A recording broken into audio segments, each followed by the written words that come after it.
ഒരു കാര്യമില്ല, ഒരു കാര്യമില്ല, ഒരു കാര്യമില്ല, ഒരു കാര്യമില്ല, ഒരാവശ്യമില്ല. പക്ഷേ ആലോചിച്ചിട്ട് ഒരു എത്തും പിടിയും കിട്ടുന്നില്ല. സംഭവം എന്താന്നല്ലേ പറഞ്ഞുതരാം. ശരിക്കും ഞാൻ എവിടെയാണ് ഞാനൊന്ന് ആലോചിച്ച് നോക്കിയത്. പക്ഷേ ഞാൻ എവിടെയാണെന്ന് എനിക്ക് ഒരു തുമ്പ് പോലും അറിയാൻ കഴിയണില്ല. മനസ്സിലായില്ല? ഇതെന്താന്ന് വെച്ചാ ഞാൻ പറയും എന്റെ കൈയാണ്. ഇതെന്താന്ന് വെച്ചാ ഞാൻ പറയും എന്റെ ചെവിയാണ്. ഇതെന്താന്ന് വെച്ചാ ഞാൻ പറയും എന്റെ മൂക്കാണെന്ന്. പക്ഷെ ഇതൊക്കെ ഇന്റേതാണെന്ന് പറയണ്ടെങ്കിലും ഈ ഇന്ത്യ എന്ന് പറയുന്നത് എവിടെയാണെന്ന് എനിക്ക് അറിയാൻ കഴിയുന്നില്ല.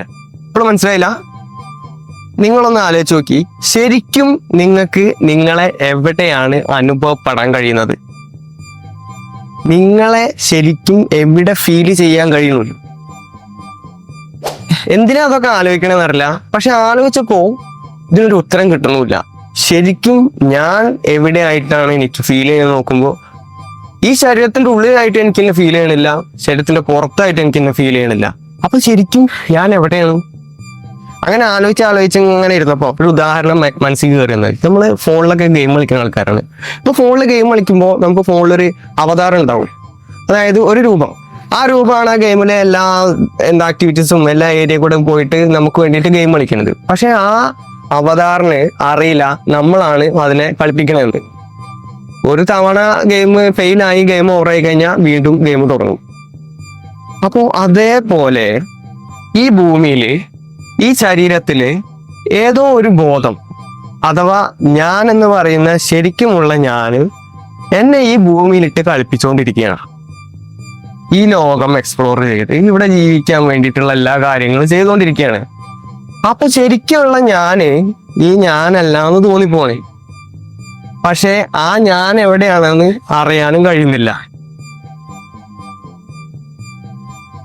എന്തപ്പോ സംഭവം അല്ല? ഇതൊക്കെ ആലോചിക്കേണ്ട കാര്യമുണ്ടോ? അതില്ല.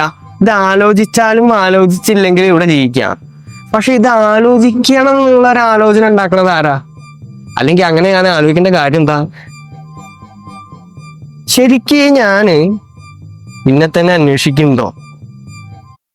പിന്നെ തോന്നി ഈ ഞാനെന്നുള്ള ബോധം ഒരിക്കലും അതെവിടെയാണെന്ന് നമ്മൾ അറിയാൻ പാടില്ല എന്ന് തീരുമാനിച്ചു വെച്ചിട്ടുണ്ട്. അല്ലാന്നുണ്ടെങ്കിൽ ഈ ഞാൻ എവിടെയാന്ന് ആലോചിക്കുമ്പോൾ ഞാൻ എവിടെയാണെന്നുള്ള ആ ബോധം നമുക്ക് അറിയാൻ കഴിയേണ്ടതാണോ? അല്ലേ? പക്ഷെ അതറിയാൻ കഴിയണില്ല. ഈ ഞാനെന്നുള്ള ബോധത്തിനെ ആത്മാവ് എന്നുള്ള അടിസ്ഥാനത്തിൽ കൊണ്ടുവന്നിട്ട് മതങ്ങളും മതഗ്രന്ഥങ്ങളും അതിനെ പല വ്യാഖ്യാനങ്ങളും തന്നിട്ടുണ്ട്. ഈ ശരീരം നശിച്ചു കഴിഞ്ഞാൽ ഇതിലുള്ള ഞാൻ അഥവാ ആത്മാവ് വേറെ ഒരു രൂപത്തിലേക്കോ വേറൊരു ലോകത്തിലേക്കോ പോകുന്നു എന്നൊക്കെ പറഞ്ഞിട്ട്. അതിന് നമുക്ക് തെളിവുകളൊന്നുമില്ല. പക്ഷെ തെളിവുകൾ ഉള്ള ഇപ്പൊ വിശ്വസിക്കാൻ പറ്റുന്ന ഒരു സംവിധാനം ശാസ്ത്രമാണ്. ശാസ്ത്രം ഈ ഞാൻ എന്നുള്ള ബോധത്തിന് തന്ന ഒരു വിശദീകരണം എന്താന്ന് വെച്ചാല്, നമ്മളെ ഇന്ദ്രിയജ്ഞാനങ്ങളൊക്കെ വെച്ചിട്ട് നമ്മളെ തലച്ചോറ് നമുക്ക് ഉണ്ടാക്കി തരുന്ന ഒരു അനുഭവമാണ് ഞാൻ.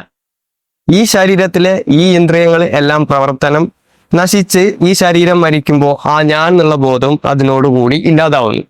ഈ ഞാൻ എന്നുള്ള ബോധത്തിനെ ഞാൻ അറിയാതിരിക്കാൻ വേണ്ടിയിട്ട് നമ്മളെ ബ്രെയിൻ പറ്റിച്ചുകൊണ്ടിരിക്കുകയാണോ? ഒരെത്തും പിടിയില്ല. എന്തായാലും ഇതിനെക്കുറിച്ച് ആലോചിക്കണമെന്നുണ്ടെങ്കിൽ നിങ്ങൾ ആലോചിക്കും, എന്തെങ്കിലും പറയണമെന്നുണ്ടെങ്കിൽ പറയും. ഞാൻ ആലോചന തുടർന്നുകൊണ്ടിരിക്കുകയാണ്. അപ്പോ ഇത്തരം കൊനിഷ്ഠ ചിന്തകളുമായി വീണ്ടും കാണാം. അപ്പുറം സന്ധിക്കും വരേക്കും വണക്കം കൂട്ടരെ. Tata, bye bye.